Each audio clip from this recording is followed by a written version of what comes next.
Hi, it's Al from Hype Podcast Studios and welcome to our in-house show, What's the Hype? Now, today, this is quite a different little promo episode. It's not a full-blown episode, but I thought we would definitely do this today because I wanted to give you insight into a guest who is going to be filming at Hype Podcast Studios in the very near future. In fact, at the end of this month, we start production on her own podcast series. But it's such an interesting person with such an interesting life that I actually just wanted to give you some insight into who this person is today, kind of whet your appetite a little bit in terms of what this person does, what they've done, and what their life journey is, because it's a life journey that we can all learn from. It's definitely a life journey which has been pretty impactful in good and very bad ways, in very good ways, in equal measure. And so it becomes an important life journey to talk about because this guest has had a life which has had a profound effect on people in many different ways, good and bad, more recently in an extremely good way. But we're also going to, as we go into the podcast series, talk about some of the more challenging and deeper stuff in that regard. But first of all, anyway, let me introduce you to my guest. Her name is Nikki Regan. And she's absolutely brilliant. She's an incredible force of nature. She's doing a lot of good in the world right now. And hello, Nikki. Hello, Al. How are you? Good morning, everyone. You all right? Yeah, I'm all right. Would you like to tell the folks at home a little bit about yourself? Yeah, obviously the accent gives it away. I'm from Liverpool. Born down on Scotland Road area. Nice one, kid. I know, all right there, what's happening? I'm married to Scouser. I know you are. She's lovely as well. She's very amazing. pretty. Yeah. She's lovely. The girls me well. She's lovely.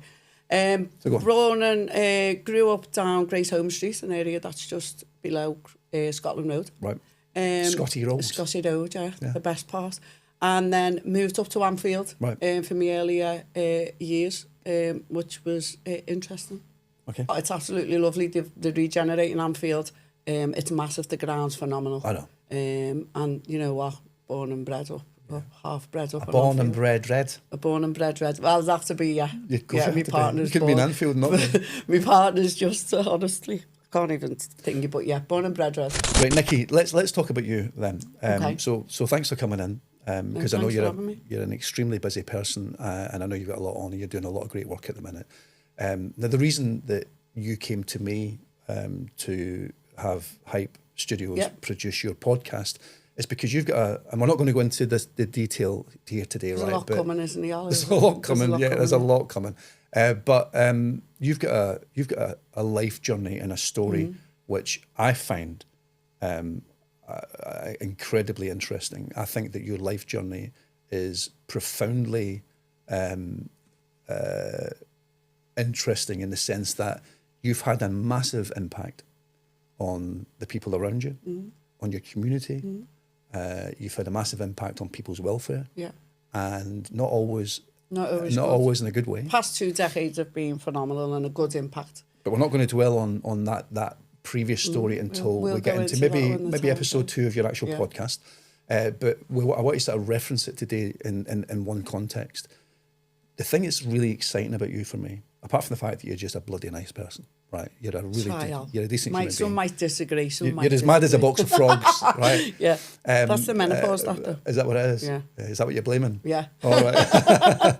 So, but you are someone who, and again, I can't reference the detail right now because we want to protect your family, your children, and we want to make sure that we do this at the right speed when we talk about your past, which we will talk about, right? That will happen. But today I wanted to just get something in context. You are someone who has gone through a dark past, a challenging past, and maybe you've not always been enormously proud of the things you've done. Yeah. Now, a lot of people in the world go through stuff like that and do stuff like that and become involved in things that they're not proud that they were involved in, or do things that they weren't proud that they've done. And they leave it like that. And they crack on with life, right? Try to get the best out of it they can, maybe not changing. What you've done, and again, I'm not going to go into the detail, but what you've done is you've taken a checkered, tough, sometimes quite dark past, which was also difficult for you. Yeah. And you decided one day, in the last sort of 15 years or so, You said, I am going to use my experience to do good for other people. And that was a very clear determination. Yeah. Talk me through that. To do good, though, Yeah. I need good people around me. Yeah. And I found them people. The world's very judgmental. People have opinions, and that's okay as well. That's okay. And I surrounded myself with the right people. I got educated. I done it for my kids. Yeah. To show. I have a lot of grandsons now. All the grandkids I just adore. You love your family, don't you? Yeah, I do love the family, yeah. And, yeah, so life's been difficult, all it has. Still traumatized by past, but the future's been great. Like, we've rebuilt as ourselves, including my kids, are lovely, great parents, good women, strong women, rearing children, good jobs. I'm proud of them. Teachers. Teaching assistants as well. And do you know what? They're in one of the best, they work for one of the best schools in Liverpool. And they've done really well. And they've always been my support. They've always been like, it is what it is, Mum. Like, you've changed. Because you decided to be you and I'm guessing you didn't wake up one day and say this exactly, but based on what I know about you, and I've got to know you quite well, you decided to be a role model. Yeah. You said, yeah, I have to change. We have to I change, have to become my children's role model. Yeah, yeah. And that's what you've done. And is it any surprise that they've turned out so well? No, they are. Don't get me wrong, we have our ups and downs. Sure We've just been to a caravan site and we were like that family who pull up and they go, oh no, oh no. The Clampets. These are not coming next to my caravan, or they were like Benidorm and Shameless. The Beverly Hillbillies. But anyway, the memories, and one of my elder grandsons said, man, you do create memories, don't you? The way I just carry on, as you've known over the getting to know me over the while. But I think going back to good people around you, people giving people chances. You can't have your opinion, you can't judge, that's fine.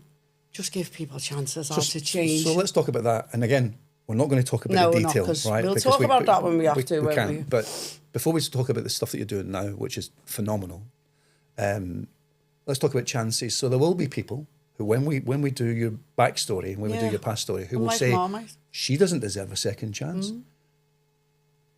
Do you deserve a second chance? Everyone does. Okay. Everyone. Okay. Talk me. Everyone. Talk me through the people in my past. Talk me through how you're using that opportunity, because you have created your own second chances, and talk me through how you're using that today for good. Do you know, I have a good support network, like I said. Yeah. I went and got educated, then went for jobs. I was very transparent on who I was and who I am now. Yep. Then people. I'm in two different industries, both changing lives, both teaching life skills. One is head of social care, and one is children's swimming lessons. Which is amazing. Great people who are changing people's lives with disabilities. Yeah. And that's one of the topics I want to touch on, disabilities and the Disability Rights Act and people struggling and stuff. So that's a kind of a nice segue into you talking about your podcast. Mm. So one of the things that Nikki's doing, like I said, is she's starting the production of her own podcast in Hype Studios, and we're going to start filming that end of July. Yeah.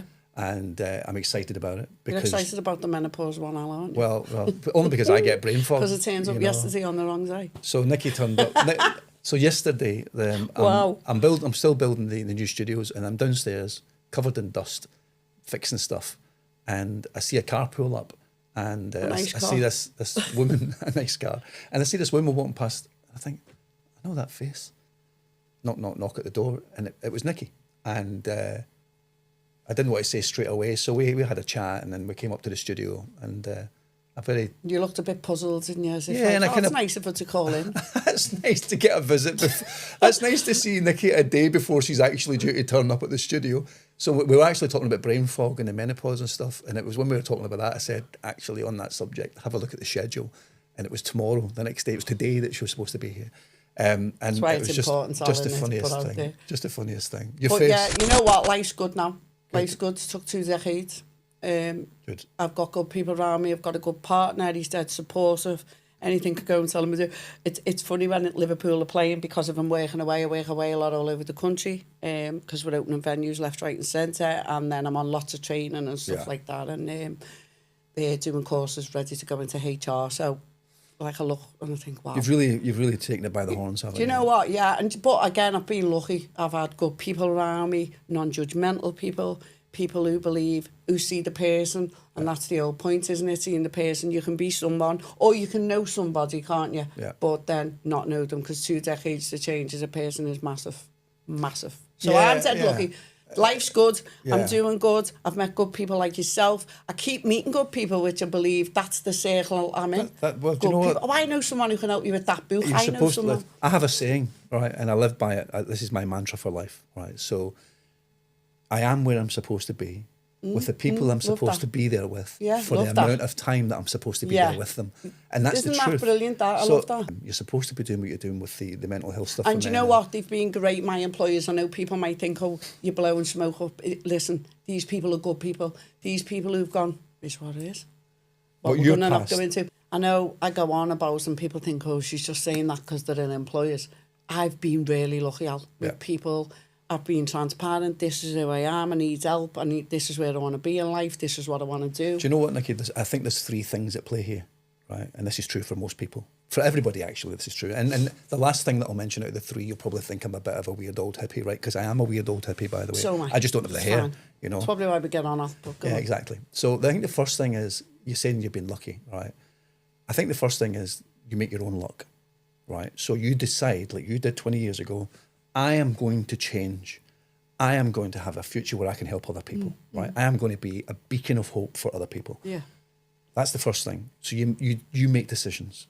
So this isn't all luck. You've worked bloody hard to get to where you are. No, I have worked hard, okay. yeah, but... The second thing is, luck is involved, right? Sometimes you just get lucky and you meet the right people. I think the third thing for me, and this is the hippie bit, right, is that the universe, the greater force, and I'm not religious, by the way, I'm not talking about God. I don't believe in, sorry folks, I'm not a religious person, but I think there's a universal power of some kind, and I think the universe is a very powerful thing, and I think it looks at people and go and says, look, it's time to give this person a chance because she's working hard at it. And I think those 3 things. Oh, I do believe what you put out, what you get back. And that's the bottom line. You just took the words out of my mouth. So you literally get out of life what you put into it. So it's not all luck and it's not all an accident. You know, good is a magnetic force for good. And you know what? Not everyone's going to like it, is it? Not everyone who views the podcast. I mean, podcasts are big now and stuff like that. It's about sending a positive message out, like anything's doable, whether that's going to be people with mental health, people who've been in addiction and in recovery, and they want to, and that'll come out in the podcast as well as people with me in recovery. So let's talk about your podcast very quickly. So your podcast is going to be called... She Means Business. She Means Business. And trust me, by the way, it's called She Means Business and She Means Business. I was saying to Nikki yesterday, if I met Nikki in a dark alley, I'd run the other way. I would not win that fight. Dark alley days are over now. But at the same time, I would run towards her because she's an inherently good person. And it's Thank you. She's my kind of people. But let's talk about the podcast. So She Means Business. And basically, no holds barred, dead honest conversations.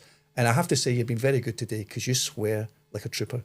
And today... I can't promise I won't. Today's just been nice and I like holded it. So, I do like swearing then. So, I'll tell you about my funeral plans later on because I have got some swear words for my flowers, but I'm keeping them classy with a bit of white roses. But anyway, But I'm a Glaswegian. I swear for punctuation. Do you know what I mean? But Glaswegians and Scousers. Same people. Bosses, Same people. So let's talk about your podcast quickly. So let's go through 3 or 4 of the things you're going to be talking about. I'll start you off. You're going to talk about the wider social and personal impact of menopause. Yeah, massive. Why is that so important to you? Apart from the fact that you've gone through it. Apart from the fact I'm going through it, yeah. And also, I've got a really close, really good friend, really knows what she's doing, educated, who also then has another friend. They've started a business in Formby, which is a drop-in centre and advice centre for women. The Healthy Hubs Habits. She'll probably say that's wrong. The Healthy Hubs Habits. Healthy Habits Hub. Sorry, Healthy she's going to kill Hub. me. Yeah, so anyway, where's that? It's in Formby. So the Healthy Habits Hub in Formby. If you're from Formby or around that area, have a look. Clinic. Yeah. These girls know what they're doing. One of them's my close friend. She's the girl in charge of my Botox. That's why I don't look my age jobs.